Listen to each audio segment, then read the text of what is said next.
नमस्कार. अंजनाच्या स्वयंपाकघरामध्ये सर्वांचं स्वागत आहे. आज बनवत आहोत ही मेथी आहे, धुवून आणि बारीक चिरून घेतलेली आहे. कांदा बारीक चिरून घेतला, एक छोटा कांदा. तर याला आम्ही खुडा म्हणतो.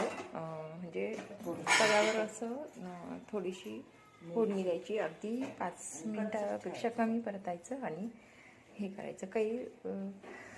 आणि कच्चं सुद्धा हे वरून फोडणी घालता येते, कच्चं मी खाऊ शकतो. दोन्ही प्रकारे करता येते. आम्ही थोडीशी परतवून घेणार.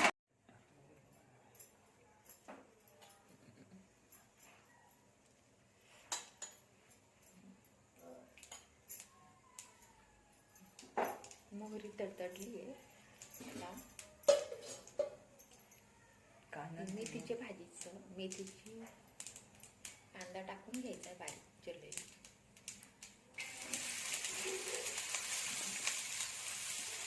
त्याचबरोबर कांदा टाकली की कोथिंबीर आपली मेथी बारीक चिरलेली ती पण टाकायची आहे. आणि लाल तिखट थोडंसं अर्धा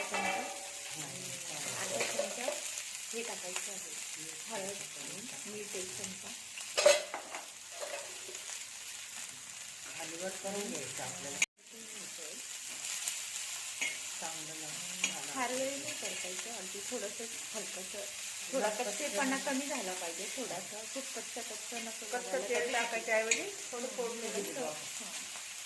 आणि ही खूप भारी लागते, अति झटपट. म्हणजे भाजी गोंड झालं झालं गॅस बनलं त्याला असंच पाहिजे. आणि असंच पाहिजे, असंच पाहिजे. तयार झाले, आता काढून घेऊ. जेवायची तयारी पटकन होते आणि चवीला भाजी लागते खूप.